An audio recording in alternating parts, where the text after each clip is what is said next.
This is today's the Hindu newspaper analysis session. Today we will discuss mainly three issues. The first issue is why are tensions high in Arctic region. The second issue is related to El Nino and La Nina events. And the third issue is related to Western Ghat. So let's discuss all the issues in detail.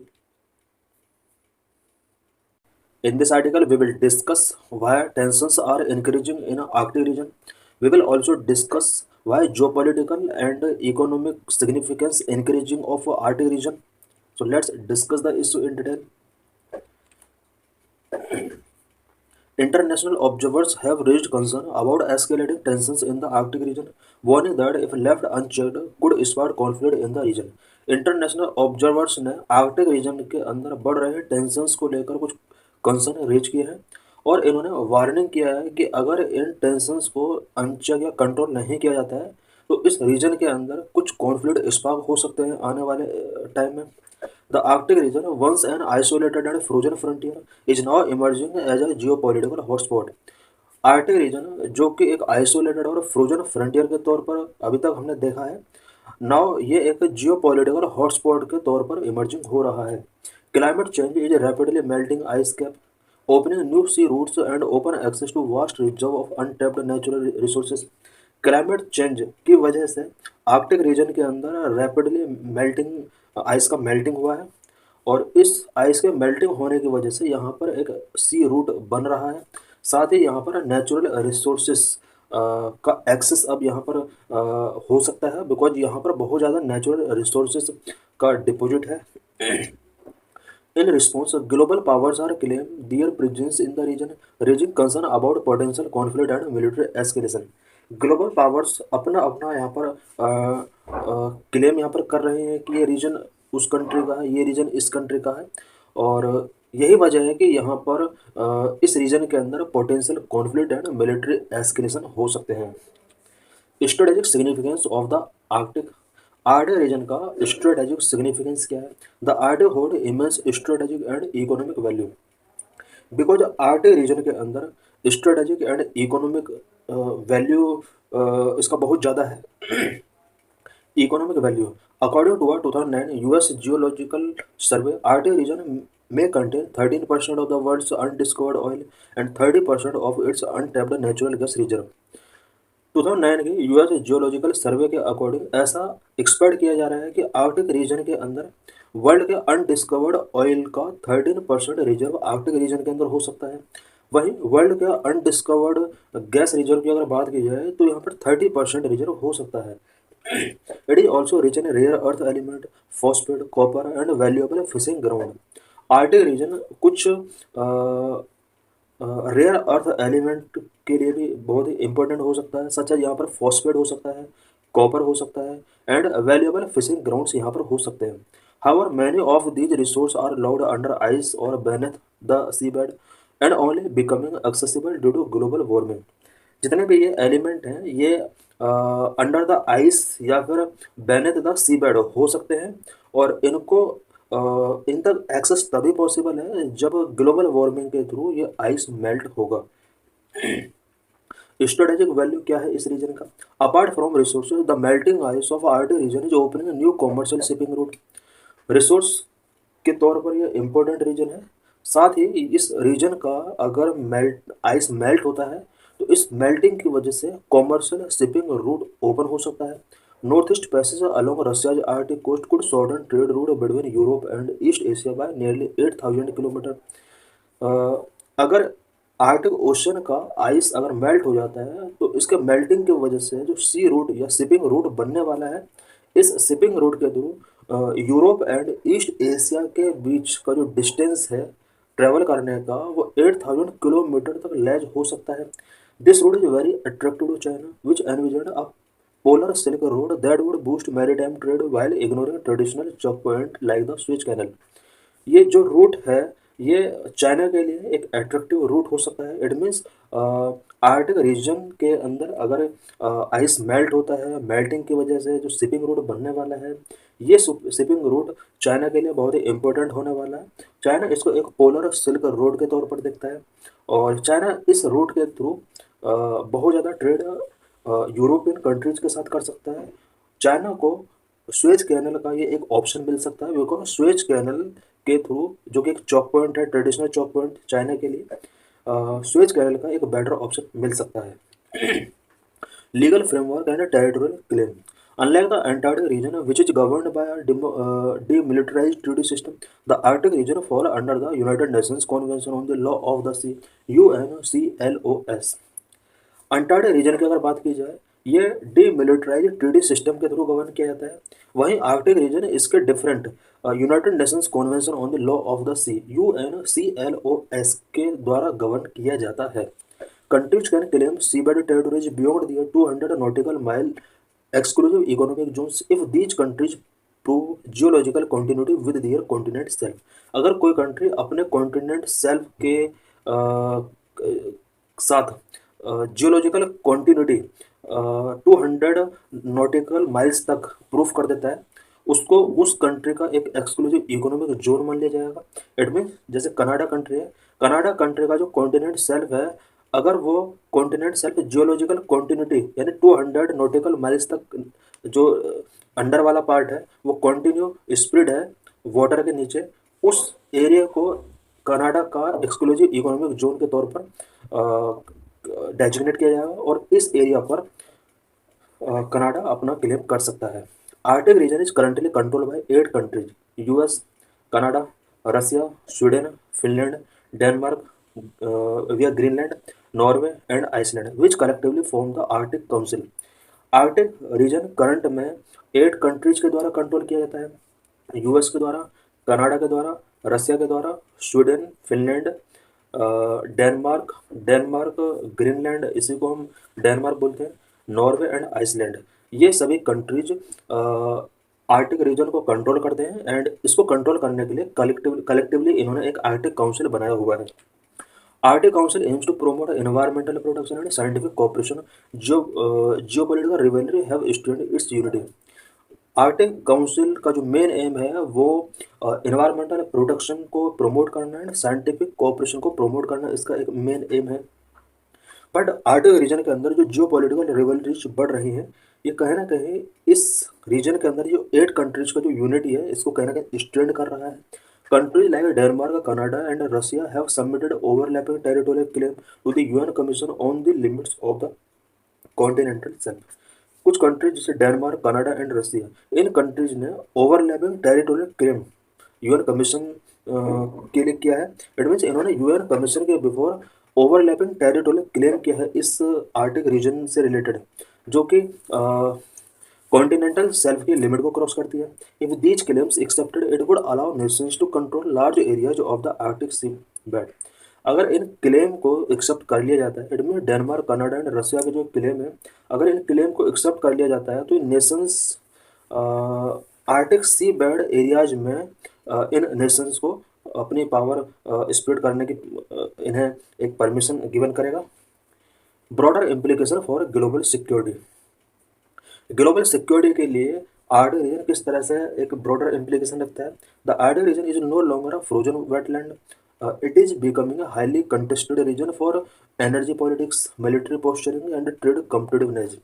Arctic region बहुत long time तक एक frozen Westland नहीं रहने वाला है और बहुत ही जल्दी ये एक हाईली कंटेस्टेड रीजन बनने वाला है, बिकॉज इस रीजन के अंदर एनर्जी पॉसिबिलिटी बहुत ज़्यादा है। Energy politics, military posturing and trade competitiveness के रिस्पेक्ट में इस रीजन का सिग्निफिकेंस बढ़ने वाला है। With limited legal framework and high strategic stakes, the region becoming a high conflict zone if multilateral mechanism fail to manage competing claim. Because इस region का legal framework limited है, strategic stake इसका high है और यही वजह है कि ये आने वाले कुछ ईयर्स में हाई कॉन्फ्लिक्ट जोन बनने वाला है। Environmental concerns are also paramount. Increased shipping and drilling could accelerate ecological degradation in a region which is already under stress from climate change। अगर इस रीजन के अंदर शिपिंग या ड्रिलिंग इंक्रीज होता है तो इसकी वजह से इस रीजन का इकोलॉजिकल डिग्रेडेशन एक्सेलरेट हो सकता है और डिग्रेडेशन अगर यहाँ पर होगा तो यहाँ पर क्लाइमेट से रिलेटेड चैलेंजेस रेज हो सकते हैं। Conclusion, as the ice retreat the Arctic geopolitical relevance rises. जैसे जैसे इस रीजन का आइस मेल्ट होगा, इस रीजन का जियोपॉलिटिकल रेलेवेंस राइज होगा, natural resource exploration, territorial ambition and strategic competition among major powers transforming the region into a new frontier for global rivalry. Natural resource exploration को लेकर या territorial ambitions को लेकर या स्ट्रेटेजिक कॉम्पिटिशन को लेकर जो मेजर पावर का जो ये क्लेम है, ये क्लेम कहीं ना कहीं इस रीजन को ग्लोबल रिवेलरी फ्रंटियर के तौर पर चेंज कर सकता है। इट मीन्स जिस तरह से यहाँ पर various countries natural resource exploration के लिए यहाँ पर इनिशिएटिव्स टेकिंग कर रहे हैं, टेरिटोरियल एम्बिशंस इनके हाई हैं, स्ट्रेटेजिक कॉम्पिटिशन यहाँ पर बढ़ रहा है, इस वजह से ये रीजन अब ग्लोबल रिवेलरी फ्रंटियर बनने वाला है। Without robust international cooperation, the Arctic region could become a flashpoint in an increasingly multipolar world. Without robust international cooperation Arctic region जो है वो मल्टीपोलर वर्ल्ड में एक फ्लैश पॉइंट बनने वाला है। What is El Nino and La Nino? Why news? The Indian Meteorological Department has ruled out the possibility of an El Nino in the coming southwest monsoon season in this year. इस year जो south west monsoon आने वाला है, Indian meteorological department IMD ने ये rule out किया है कि उसके साथ अल नीनो का पॉसिबिलिटी है। इट मीन्स इस बार जो साउथ वेस्ट मानसून आने वाला है, अल नीनो की आने की भी पॉसिबिलिटी इसने यहाँ पर रूल आउट की है। And El Nino characterized by warming of the central equatorial Pacific ocean which reason for reduce monsoon rainfall in India. El Nino जो कि सेंट्रल इक्वेटोरियल पैसिफिक ओशन के वाटर के वार्मिंग होने का एक इंसिडेंस है। इस अल नीनो की वजह से इंडिया में जो मानसून रेनफॉल होता है वो काफ़ी हद तक रिड्यूस होता है। 2023 was an El Nino year, the monsoon season so a 6% deficit. 2023 जो कि एक अल नीनो ईयर था, मानसून में यहाँ पर 6% का डेफिसिट देखा गया। 2024 यानी लास्ट ईयर की अगर बात की जाए तो यहाँ पर ना अल नीनो आया था ना ही ला नीनो आया था। बाकी 2020-21 इन ईयर्स में हमने ला नीना देखा। An El Nino implies a temperature rise between 0.5 degree Celsius to 1 degree Celsius in the central Pacific. Central Pacific region में अगर टेम्परेचर वाटर का 0.5 डिग्री से 1 डिग्री सेल्सियस तक इंक्रीज होता है तो इस सिचुएशन को अल नीनो कहा जा सकता है। Last year witnessed an 8% surplus and neutral conditions prevail. 2024 यानी लास्ट ईयर हमने देखा एक न्यूट्रल कंडीशन बना, और इस न्यूट्रल कंडीशन के बावजूद भी हमने यहाँ पर 8% सरप्लस देखा रेनफॉल में। Neutral suggest no such rise lead to below normal rain in India. Neutral conditions में कुछ यहाँ पर राइज नहीं होता है रेनफॉल में बहुत ज़्यादा, बट बिलो नॉर्मल रेनफॉल यहाँ पर होता है। What are El Nino and La Nina? La Nina and El Nino are complex weather patterns resulting from variation in the ocean temperature in the equatorial Pacific region. Equatorial Pacific region में ocean temperature का जो variation होता है, इस variation की वजह से El Nino and La Nino complex weather pattern यहाँ पर रेज होते हैं। They are opposite phases of El Nino southern oscillation cycle. El Nino southern oscillation cycle का ये अपोजिट फेज है। The ENSO El Nino Southern Oscillation describe the fluctuations in the temperature between the atmosphere and ocean in the East Central Equatorial Pacific. ENSO cycle क्या होता है? East central equatorial Pacific ocean के अंदर और उसके above atmosphere के between जो temperature में फ्लक्चुएशंस होते हैं, this is known as ENSO। It means east central equatorial Pacific के अंदर ओशन का टेम्परेचर एंड उसके अलावा एटमॉस्फेयर का टेम्परेचर, इन दोनों के बीच में जो फ्लक्चुएशंस होते हैं, this is known as El Nino southern oscillation cycle. El Nino and La Nina episode typically last 9 to 12 months, but some prolonged events में last 4 years। El Nino and La Nina episode जो होते हैं ये typically 9 to 12 month तक हो सकते हैं, but कुछ केसेस में ये कुछ ईयर्स तक भी इंक्रीज हो सकते हैं। El Nino is a climate pattern that occurred due to unusual warming of surface water in the eastern tropical Pacific Ocean. Eastern tropical Pacific ocean के सरफेस वाटर सरफेस में अगर अनयूजुअल वार्मिंग होता है, इस वजह से अल नीनो क्लाइमेट पैटर्न यहाँ पर एक रेज होता है। It is the warm phase of the El Nino southern oscillation. El Nino southern oscillation का एक वार्म फेज है। It occurs more frequently than La Nina. El Nino La Nina के compare में मोर फ्रिक्वेंटली ये अकर होता है। इट मीन्स बार बार ये आ सकता है। La Nina, the cool phase of ENSO, is a pattern that caused due to unusual cooling of the tropical Eastern Pacific. Tropical eastern Pacific region का water अगर unusually cooling होता है, इस कूलिंग की वजह से लानिना यहाँ पर जनरेट होगा। लानिना ENSO का एक कूलिंग फेज है। लानिना इवेंट्स में last between 1 to 3 years, unlike El Nino which usually last no more than 1 year। La Nina 1 से 3 years तक कंटिन्यू चल सकते हैं, जबकि अल नीनो ओनली 1 year तक के लिए ही मैक्सिमम रह सकता है और ये मोर फ्रिक्वेंटली आ सकता है। बहुत phenomena tend to peak during the northern hemisphere winter. El Nino या लानिनो जो फेनोमेना है ये नॉर्थर्न हेमिस्फीयर विंटर के ड्यूरिंग पीक पर होते हैं। During La Nina years India receive normal और above normal rainfall during the monsoon season. La Nina years के ड्यूरिंग इंडिया में मानसून सीजन में नॉर्मल और अबव नॉर्मल रेनफॉल यहाँ पर होता है। यह the same phenomena called drought in Africa and intensified hurricane over the Atlantic ocean. लानिना year के ड्यूरिंग जिस तरह से इंडिया के अंदर हाई रेनफॉल होता है, सेम टाइम पीरियड में यहाँ अफ्रीका के अंदर ड्रॉट हम देख सकते हैं एंड एटलांटिक ओशन रीजन में इंटेंसिफाइड हरिकेन्स हम देख सकते हैं। Conversely, the El Nino brings extreme summers and a drought in India while increasing rainfall in the southern United States. El Nino जो कि एक्सट्रीम समर्स ब्रिंग करता है और इंडिया में ड्रॉट वाली सिचुएशन आ सकती है। एंड यूनाइटेड स्टेट्स की अगर बात की जाए तो इस टाइम पीरियड में यहाँ पर रेनफॉल बहुत ज़्यादा होता है। El Nino was first recognized by Peruvian fishermen off the coast of Peru as the unusually warm water. El Nino पहली बार पेरुवियन फिशरमैन के द्वारा पेरू कोस्ट पर रिकॉग्नाइज किया गया था, बिकॉज यहाँ पर कुछ अनयूजुअली वार्म वाटर इन्होंने फेस किया। The Spanish immigrants called it all Nino which means the little boy in Spanish. Spanish immigrants ने अल नीनो को अल नीनो नेम गिवन किया, इसका मीनिंग होता है स्पेनिश लैंग्वेज में the little boy. La Nina which means the little girl in Spanish. It is also sometimes called El Viejo anti El Nino और simple या cold event. बात अगर लानिना की जाए तो इसका जो मीनिंग होता है स्पेनिश लैंग्वेज में वो द लिटिल गर्ल होता है।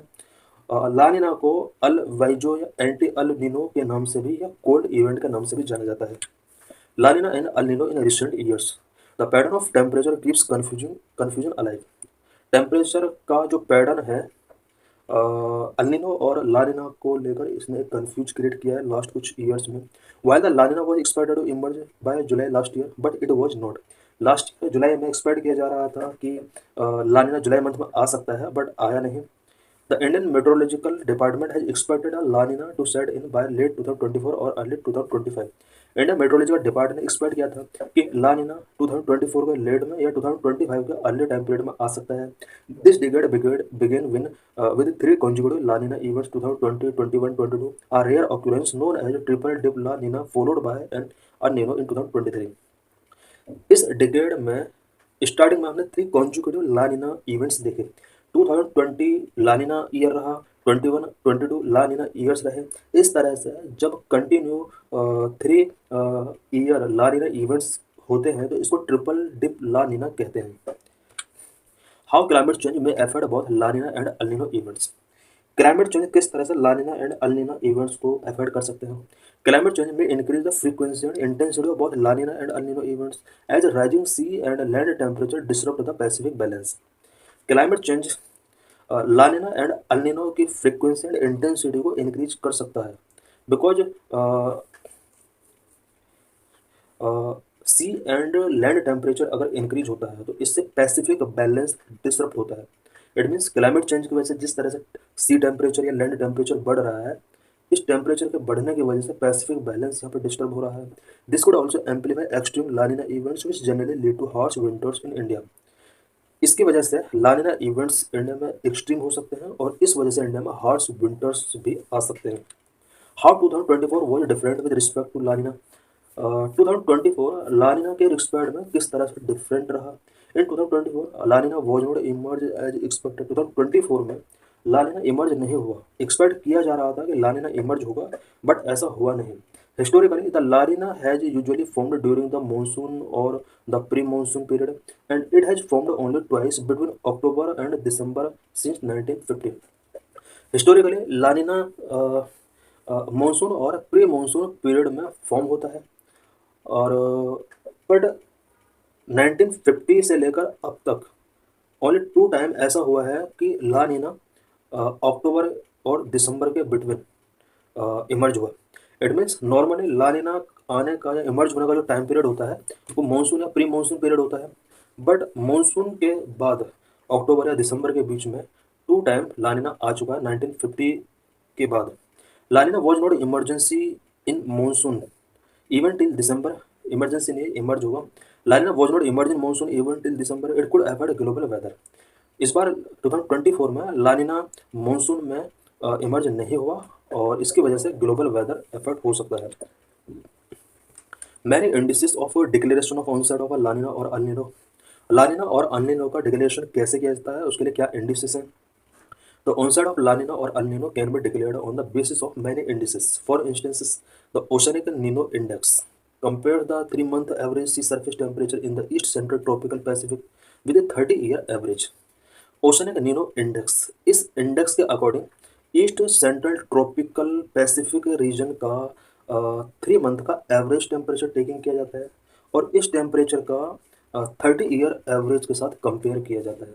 It means east central tropical Pacific region के अंदर जो 3 मंथ का एवरेज टेम्परेचर उसको अगर 30 ईयर के एवरेज टेम्परेचर के साथ कंपेयर किया जाता है, इसके through लानिना and El Nino indices यहाँ पर डिक्लेयर किए जाते हैं। When the difference between the two is 0.5 degree Celsius और higher, it is El Nino. अगर दोनों के बीच टेम्परेचर का डिफरेंस 0.5 डिग्री या फिर इससे ज़्यादा है, it is an El Nino. And when it is -0.5 degree और लोअर, अगर -0.5 डिग्री या लोअर है डिफरेंस तो यहाँ पर ला नीना आने की पॉसिबिलिटी होगी। Currently it is around -0.3 degree. How El Nino and La Nina affect monsoon and weather. किस तरह से मानसून एंड वेदर को La Nina and El Nino affect करते हैं? El Nino summers are relatively harsher as was the case in April last year when India experienced intense record breaking heat waves. El Nino summers relatively harsher होती हैं, जैसा कि हमने last year अप्रैल में देखा। India के अंदर intense record breaking heat waves हमने एक्सपीरियंस किया। If a La Nina arrive and persist into the summer of 2025, it may offer relief from high heat. अगर 2025 में ला नीना आता है तो इससे हमें हाई हीट से रिलीफ मिलने की पॉसिबिलिटी है। El Nino often disrupt monsoon, with India historically receiving below average rainfall during at least half of all El Nino years since 1871. El Nino monsoon को डिसरप्ट करता है।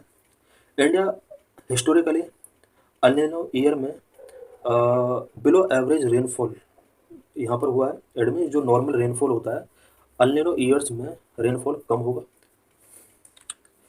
La Nina promotes robust monsoon by the normal or above normal rainfall in the La Nina years as of 2020, 21, 22। 2020, 21, 22 में हमने rainfall बहुत ज़्यादा देखा। इसका reason यही है कि हमने ये ला नीना ईयर के तौर पर एक्सपीरियंस किया। There were below normal rain in the El Nino year of 2023। 2023 year जो था यहाँ पर रेनफॉल, बिकॉज ये अल नीनो ईयर था और यहाँ पर बिलो नॉर्मल रेनफॉल हुआ। Thus, it would be a welcome development if a La Nina forms now and continue until the monsoon season। अगर इस टाइम ला नीना फॉर्म होता है और कंटिन्यू मानसून सीजन तक ही रहता है तो ये हमारे लिए एक वेलकम डेवलपमेंट हो सकता है। This would mean less intense summer and more rains for India. इसका मीनिंग ये होगा कि यहाँ पर समर बहुत ज़्यादा इंटेंस नहीं हो और रेनफॉल भी अच्छा होगा। Indian western Ghat, why it is important to save India western Ghat. हम देख सकते हैं ये वेस्टर्न घाट का मैप है। Significant increase in monsoon rainfall in western Ghat over past 800 years study. एक स्टडी के अकॉर्डिंग पास्ट 800 ईयर्स से वेस्टर्न घाट रीजन में मानसून रेनफॉल कंटिन्यू इंक्रीज हुआ है। A recent study revealed a significant increase in monsoon rainfall in Western Ghat over past 800 years। Past 800 years में western Ghat region के अंदर monsoon rainfall का increase देखा गया है। एक स्टडी के अकॉर्डिंग ये इंक्रीज देखा गया है। The long term increase in monsoon intensity could be contributing to more frequent and extreme rainfall events in recent years. Recent years में हम देख सकते हैं कि वेस्टर्न घाट रीजन में एक्सट्रीम रेनफॉल इवेंट्स हम यहाँ पर देख रहे हैं और ये कहीं ना कहीं रीजन हो सकता है। जिस तरह से वेस्टर्न घाट रीजन में एक स्टडी के अकॉर्डिंग ये देखा जा रहा है कि यहाँ पर 800 ईयर्स से कंटिन्यू रेनफॉल इंक्रीज हो रहा है। devastating landslides and floods in Wayanad and in Karnataka in 2018 and 2019 as example of extreme weather events that may be part of broader climatic trends. हम देख सकते हैं 2018-19 में जिस तरह से वायनाड या कर्नाटक के अंदर लैंडस्लाइड एंड फ्लड्स हमने देखे, ये एक्सट्रीम वेदर इवेंट्स के कुछ एग्जाम्पल हो सकते हैं। The research highlighted the need for a better disaster preparedness, sustainable land use planning and conservation in Western Ghat. Research ये हाईलाइट करती है कि वेस्टर्न घाट के कंजर्वेशन के लिए disaster preparedness, better disaster preparedness की हमें नीड होगी। साथ ही लैंड यूज प्लानिंग सस्टेनेबल हमें करने होंगे सो दैट वेस्टर्न घाट को प्रिजर्व किया जा सके। Expert stress the importance of long term environmental policies to mitigate risk from intensifying monsoon. Monsoon जो इंटेंसिफाई हो रहे हैं इसकी वजह से होने वाले रिस्क को मिटिगेट करने के लिए लॉन्ग टर्म एनवायरमेंटल पॉलिसीज हमें टेक करना होगा। About western Ghat, the western Ghat also known as the Sahyadri hill rich in flora and fauna. Western Ghat जिसका अदर नेम सह्याद्री हिल भी है, यहाँ पर फ्लोरा एंड फोना बहुत ज़्यादा है। The range is called Sahyadri in north Maharashtra and Sahya Parvatam in Kerala. North Maharashtra में वेस्टर्न घाट रेंज को सह्याद्री के नाम से जाना जाता है, जबकि केरला में इसको सह्य पर्वतम के नाम से जाना जाता है। Konkan coast, the northern portion of the narrow coastal plain between the western Ghat and Arabian sea is known as Konkan. Western Ghat का जो नॉर्थर्न पार्ट है between western Ghat and Arabian sea, इसको कोंकण कोस्ट कहा जाता है। Kanara coast, the central portion is called Kanara coast. Malabar coast, the southern portion is called Malabar region और Malabar coast. Desh, the foothills region east of the Ghat is in Maharashtra is known as देश। Maladu, eastern foothills of central Karnataka state is known as Malandu. Nilgiri Malai, in the south, the range is known as the Nilgiri Malai in Tamil Nadu, which is recognized as a UNESCO World Heritage Site. Western Ghat का जो southern range है जो कि तमिलनाडु के अंदर पड़ती है, इसको नीलगिरी मलाई के नाम से जाना जाता है और इसको यूनेस्को के वर्ल्ड हेरिटेज साइट में रखा गया है। Due to its high level of biological diversity and endemism, Nilgiri is one of the 8 hotspot of biological diversity in world.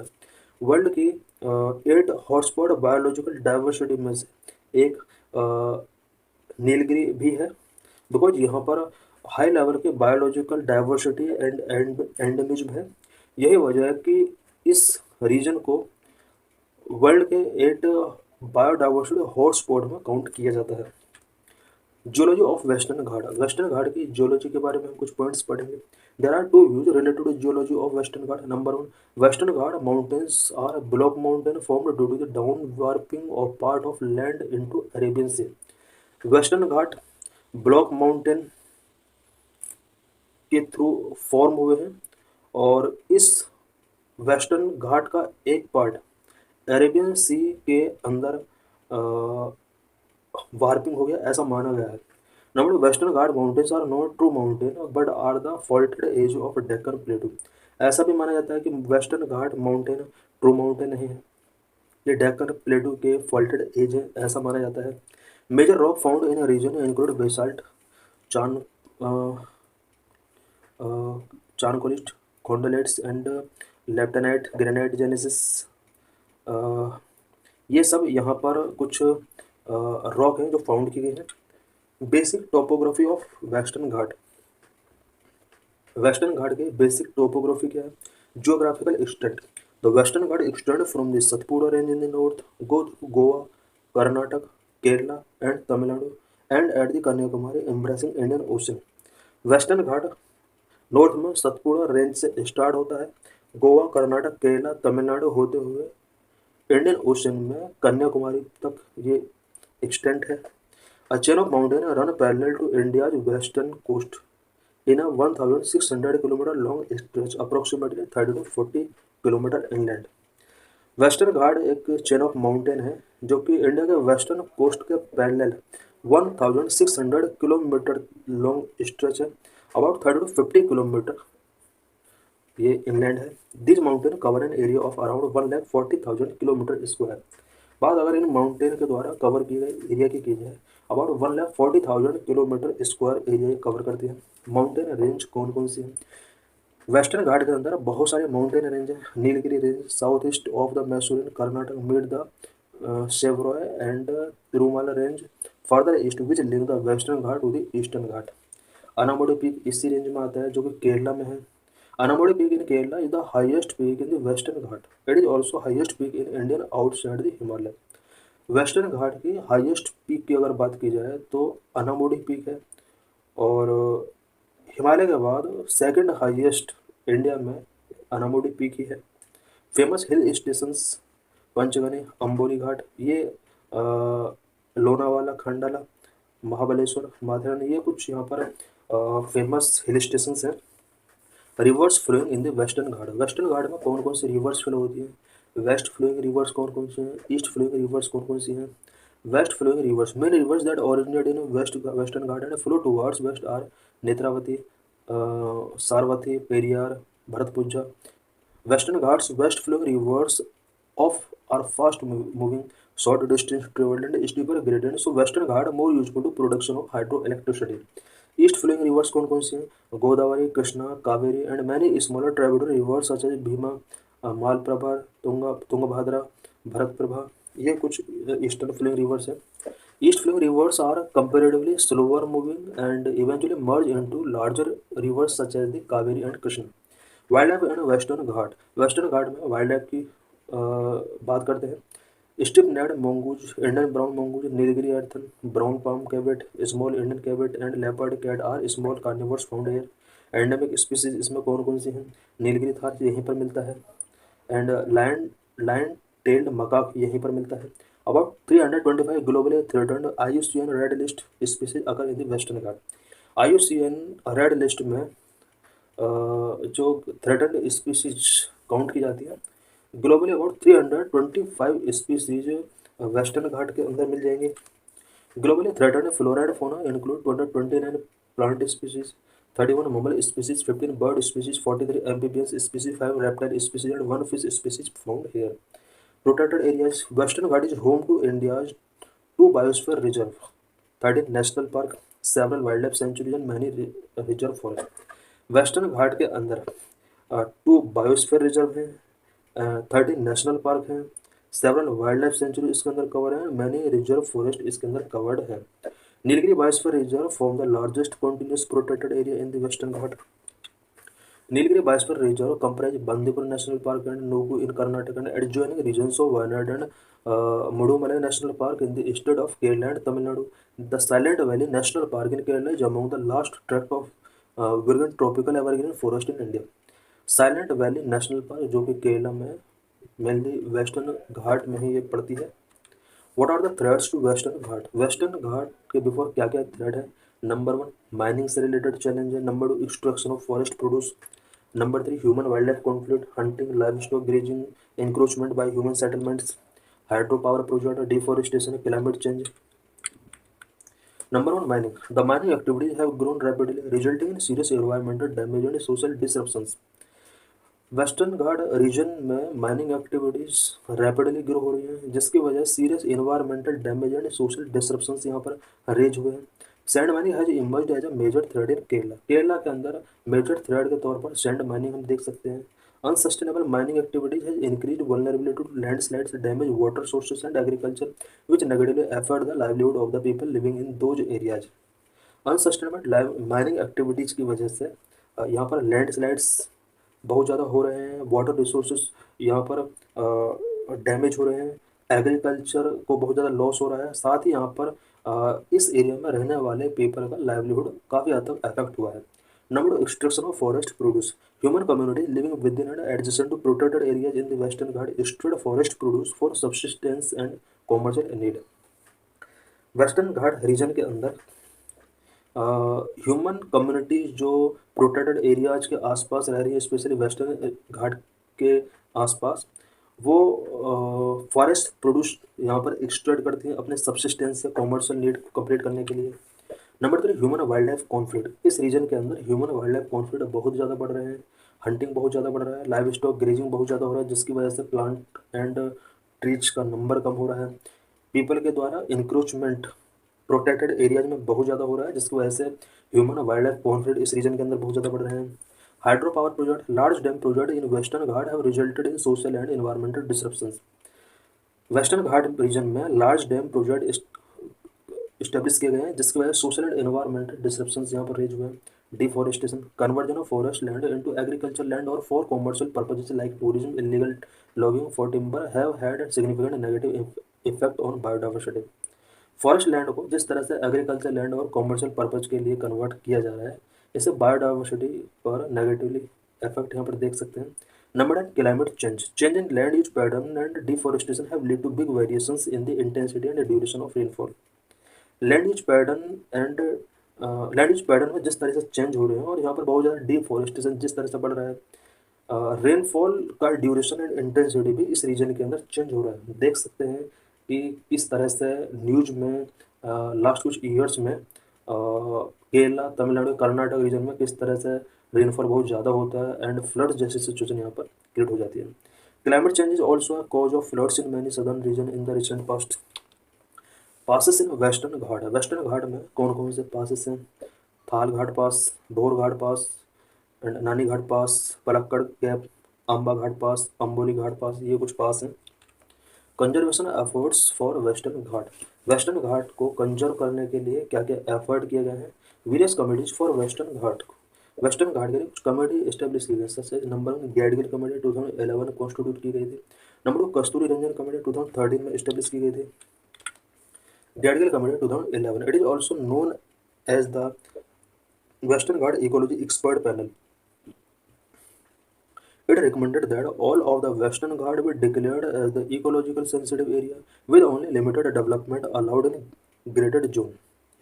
गैडगिल committee 2011, इस कमेटी को WGEEP western Ghat ecology expert panel के नाम से भी जाना जाता है।